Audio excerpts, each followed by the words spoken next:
तो जय हिंद दोस्तों, स्वागत है आपका अपने अपने YouTube चैनल सेल्फ स्टडी में। ठीक है, तो आज मैं आपको यहाँ बताने वाला हूँ, देखिए बहुत ही ज़्यादा मोस्ट इंपोर्टेंट यहाँ पे क्वेश्चन। ठीक है, बहुपद चैप्टर का प्रश्नावली 2.2 का। ठीक है, तो बड़े ही ध्यान से इसको देखना और अच्छे से नहीं इसको मतलब प्रैक्टिस भी करनी घर पे इसको बैठ के। ठीक है, तो इसको एक दो बार ज़रूर इसके घर के अपने आप खुद ब खुद इसको करके देखिएगा।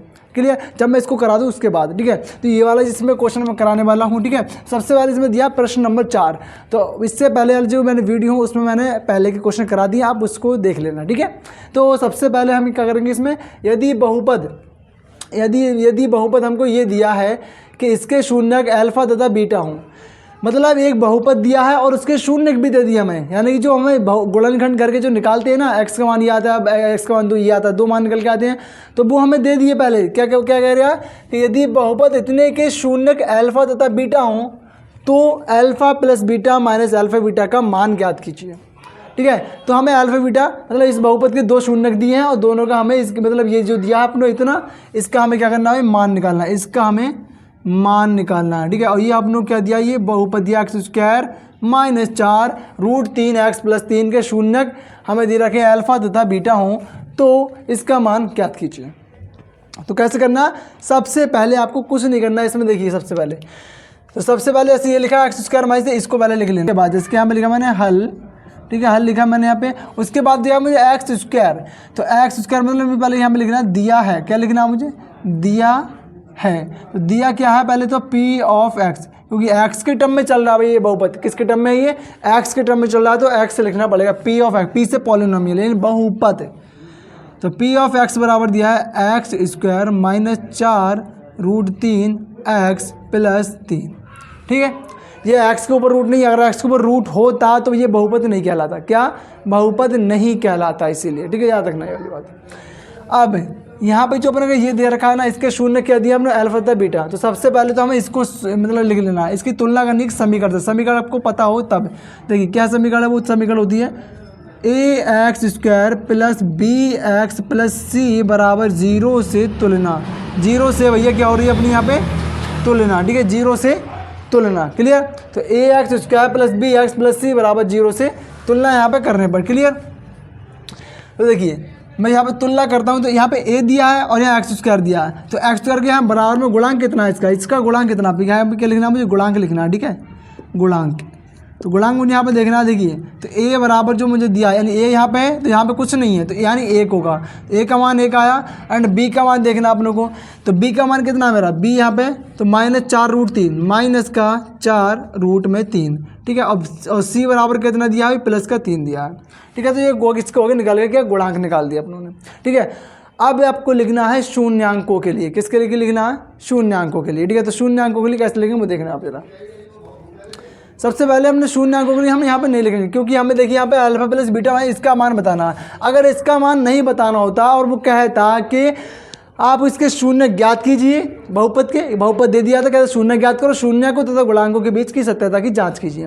अगर ये कहता तो हम इसके मतलब इसके गुणनखंड करते थे पूरे बहुपद के, लेकिन हमें यहाँ पे शून्य पहले से दिए हैं और इसका मान बोला है, तो हम क्या करेंगे, हम इसको लिखेंगे। ठीक है, अल्फा प्लस बीटा निकालेंगे, उसका अल्फा बीटा निकालेंगे।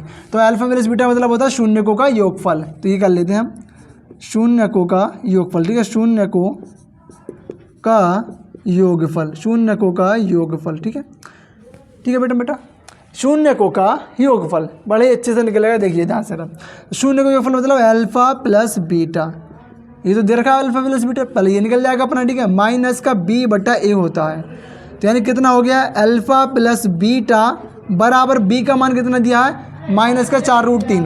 तो माइनस ये और माइनस का यहाँ पे, तो माइनस और माइनस हो गया प्लस, तो वह 4 रूट 3 और बट्टे में कितना है a का मान कितना 1, तो एक ही रहेगा नीचे। ठीक है, तो यानी यही हो जाएगा अपना अल्फा प्लस बीटा का मान। ठीक है, अब निकालना है हमें शून्यकों का गुणनफल, तो यहाँ पर लिख लेते हैं शून्यकों का। ठीक है, शून्यकों का गुणनफल, शून्यकों का क्या निकालना है बेटा, गुणनफल निकालना है। ठीक है, तो शून्यकों गुणनफल क्या होता है, अल्फा गुणा बीटा है, गुणा होगा। ठीक है, बराबर c बटे में a। देखिए अब अल्फा बीटा बराबर c का मान कितना दिया है, c का मान दिया 3, और ए का मान 1 दिया, तो ए का मान लगाओ या मत लगाओ, नीचे 1 होता है, 1 लगाओ या मत लगाओ, कोई फ़र्क नहीं पड़ता है। तो ये अल्फ़ा प्लस बीटा निकल गया और अल्फ़ा गुणा बीटा निकल गया, दोनों निकल चुके हैं। अब दोनों में क्या बताना, अंतर बताना, माइनस बीच में है, तो दोनों का मान निकल लेते आ जाएगा आंसर। देखिए किस तरीके से देखना है यहाँ पे। तो सबसे पहले मैं लिखता हूँ इसको, इसका तो मान बताना, तो अल्फ़ा प्लस बीटा माइनस का बराबर लगा के, ठीक है, alpha plus beta minus beta और अल्फ़ा गुणा बीटा, ठीक है, इसका मान बताना। अल्फ़ा प्लस बीटा का मान है 4√3, तो यहाँ लिख लो 4√3 माइनस अल्फ़ा गुणा बीटा का मान है 3। तो देखिए यही हो गया इसका क्या आंसर, यही इसका आ गया आंसर, ठीक है। तो इतना इजी था भाई ये क्वेश्चन, देखिए। और वैसे देखने में कितना कठिन लग रहा था, ये कितना हार्ड लग रहा था, ठीक है, डिफिकल्ट लग रहा था, लेकिन बड़ा ही इजी तरीके से हमने इसको सॉल्व कर लिया। पहले क्या करा आपने, जो दिया था बहुपद उसको लिख लिया पी ऑफ एक्स के टर्म में, ए का मतलब गुणांक निकाले, ए का मान निकाला, बी सी का, ठीक है, शून्य का योगफल और शून्य का गुणनफल करके नहीं इसका मान रख दिया, इसमें आंसर अपने आप आ गया ऑटोमेटिकली, ठीक है। तो मैंने ये 14 क्वेश्चन आपको यहाँ बताया है। चलिए अब इसके नेक्स्ट क्वेश्चन वाला करते हैं, दूसरा क्वेश्चन, यानी कि 5वें क्वेश्चन की ओर हम बढ़ते हैं। चलिए दोस्तों अपने एक नेक्स्ट क्वेश्चन की ओर है बढ़ते हैं, ठीक है। नेक्स्ट क्वेश्चन अपना है प्रश्न नंबर 5 मेरा, ठीक है। तो मैंने क्वेश्चन नंबर यहाँ 5 ले लिया है, अब उसको हमें करना है सॉल्व जल्दी से, बहुत जल्दी, ठीक है। देखिए यदि बहुपद हमें 2x² माइनस 7x प्लस 3 के शून्य पी तथा क्यू हो, तो हो रहा है p² प्लस q² का मान ज्ञात कीजिए। सेम उसी की तरह बिल्कुल, तो पहले जो आपने उसमें करा था उस क्वेश्चन में सेम उसी में ये भी कर लेना इसमें भी, ठीक है। हल अब दिया है, सबसे पहले क्या लिखना, जो दिया है अपने को वो लिख लेना। दिया क्या है, दिया है, तो दिया क्या अपने को, ये दे रखा है, यानी x के टर्म में है तो लिखना है p ऑफ x, ठीक है, p ऑफ x के टर्म में लिख लिया। क्या दिया, t2x² माइनस 7x और प्लस का 3। उसकी तुलना करनी है आप लोगों को, ax² समीकरण से, ठीक है, ये समीकरण होती है, bx प्लस c बराबर 0 से तुलना, ठीक है, इससे तुलना आप लोगों ने कर लिया इसका। उसके बाद यहाँ पे a है और यहाँ पे a की जगह कितना 2, तो यानी a का मान आया मेरा 2, ठीक है। गुणांक क्या है, ये मेरे गुणांक है, ठीक है, क्योंकि गुणांक बोलते हैं भाई x² जो x² के साथ में, यहाँ पे x के साथ में ये मेरा क्या गुणांक होता है। तो a बराबर 2 है और b बराबर कितना आएगा भाई, b बराबर माइनस का 7, क्योंकि माइनस का 7 है ना, तो माइनस का 7 हुआ।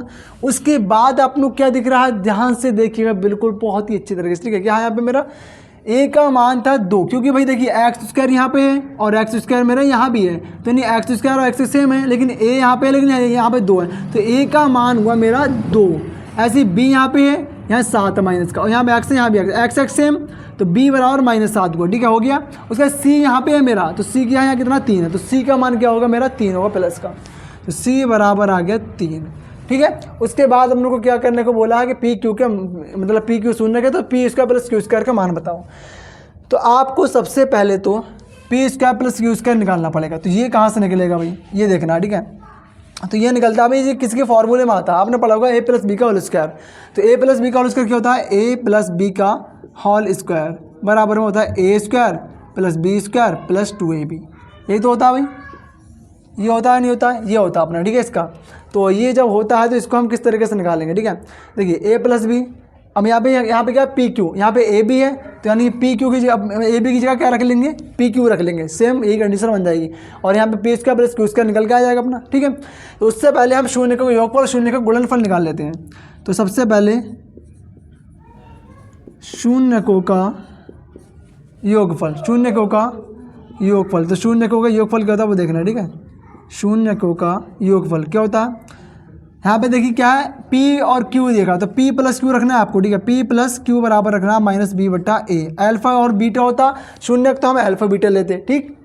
तो p प्लस q हमें निकल जाएगा यहाँ पर आसानी से, माइनस b है यहाँ पे, देखो b का मान माइनस में, यहाँ माइनस पहले से है, लेकिन b की जो वैल्यू है -7, उसमें भी माइनस पहले से, तो माइनस और माइनस प्लस 7 आ गया। और a बराबर कितना दिया यहाँ पे 2, तो यानी कि 2 आ गया। तो यहाँ पर आ गया p प्लस q का मान कितना आया भाई 7/2। अब निकाल लेते हैं शून्यकों का गुणनफल। तो शून्यकों का गुणनफल निकालते हैं, ठीक है। शून्यकों का गुणनफल कैसे निकलेगा, अल्फा और गुणा में बीटा बराबर c बट्टे में, यहाँ मैंने गुणा लगा दिया, ठीक, गुणा होता है, अगर ना भी निशान हो तब भी गुणा होगा बीच में, ठीक। तो यहाँ पे अल्फा गुणा बीटा बराबर c बट्टे ही दिया मुझे, तो c का मान कितना है, देखो 3 मिल गया भैया, मिल गया 3 हैगा। तो अल्फा गुणा बीटा बराबर 3 और बट्टे में कितना है, एक का मान 2 है, देखिए ये रहा 2 मेरा, ठीक। तो ये निकल के आया इसका मान, अल्फा गुणा बीटा का मान कितना 3/2 दे रखा मुझे, ठीक है। अब किसके, अब निकालना क्या, तो बोला P square plus Q square निकालो। तो ये हमें इसके जैसा रख लेते हैं। सबसे पहले तो हम देखिए क्या रखते हैं, पी प्लस क्यू का होल स्क्वायर बराबर में क्या करना है आप लोग को, P square plus Q square plus में 2pq, ठीक है। क्योंकि यहाँ पे ए बी था, यहाँ पे पी क्यू है, तो हमने पी क्यू रख लिया, ठीक है। क्योंकि हमसे पी क्यू में पूछा, ए बी में पूछता तो हम ए बी वाला ही रख लेते सीधा सीधा। तो p प्लस क्यू का मान अभी निकाला आपने, ये रहा 7/2, तो 7/2 इसका स्क्वायर, ठीक, बराबर P square plus Q square का मान दिया नहीं तो स्क्वायर से सेम लिख लेते हैं, प्लस 2 और पी क्यू का मान सॉरी यहाँ पर मेरा अल्फ़ाबेट ले लिया है, सॉरी पी रखना था, पी क्यू क्या रखना था, पी क्यू। अल्फ़ाबेट भी रट गए हैं तो वही आता था बार बार। तो पी क्यू यहाँ पे ले लिया, पी क्यू का मान कितना 3/2, तो गुणा में रखो 3 और बट्टे में रखो 2। अब देखिए 2 से 2 तो कैंसिल हो गया, कट गया नहीं कट गया, आसानी से बिल्कुल कट गया। अब 7/2 तो 7 का स्क्वायर 49 होता है, बटे 2 का स्क्वायर 4 होता है। तो P square plus Q square plus का कितना बचा, यहाँ पे 3 बचा, ठीक है। अब आपको क्या करना है, इसको उठा के इस साइड ले आओ और इसको उठा के उस साइड ले जाओ, ठीक है। कैसे देखिएगा, तो मैं क्या करता हूँ, यहाँ पर 3 को इधर लेकर आओ साथ सीधा, तो 49 बट्टे में कितना आ गया 4 और माइनस का हो गया 3, ठीक है। प्लस का तो 3 हो गया, इधर माइनस का, plus Q square, P square plus Q square, 4 3 12, ठीक है, 4 3 12 हुआ, तो 49 माइनस के 12 बट्टे में कितना आएगा 4 आएगा, बराबर में आ गया P square plus Q square, ठीक है। ये आ गया मेरा इतना। 49 में से 12 घटाओ तो कितना बचता है, 49 में से अगर 12 जाएगा तो बचेगा 37/4, 37 बचेगा, क्योंकि 9 में से 2 गया, देखिए 9 में से 2 गया तो 7 और 4 में से 1 गया तो कितना 3, बट्टे में आ गया 4।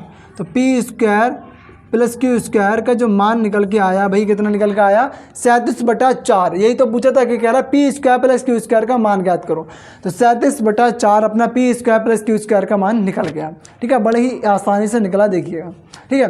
तो ये भी निकल गया। चलिए प्रश्न नंबर हमने 5 भी कर लिया। प्रश्न नंबर जो 6 है भाई, देखिए प्रश्न नंबर जो 6 है वो भी लगभग इसी के जैसा है, लेकिन उसमें थोड़ी सी कैलकुलेशन ज़्यादा करना पड़ती है, ठीक है।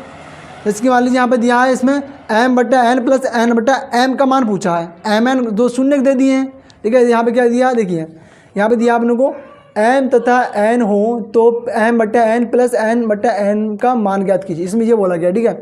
तो मुझे क्या करना है, इसको तिरछी गुणा करना है, ठीक है, नीचे, लेकिन मैं इसको कल बताने वाला हूँ अगली वाली वीडियो में इसके, ठीक है। तो आप यहाँ तक ही इसको सॉल्व करिएगा, और इससे अगर ये वाला कुछ छठा क्वेश्चन आप सॉल्व कर सको तो कर लेना, और इन क्वेश्चनों को 4 और 5 को रिवाइज करना अच्छे से, नहीं, ठीक है। तो चलिए आज की वीडियो में यहीं इस वक्त ख़त्म करते हैं। इसको दोस्तों तक ज़्यादा से ज़्यादा शेयर करो ताकि वो भी इसका प्रॉफिट यानी लाभ उठा पाए, ठीक है। चलिए, थैंक यू एंड जय हिंद।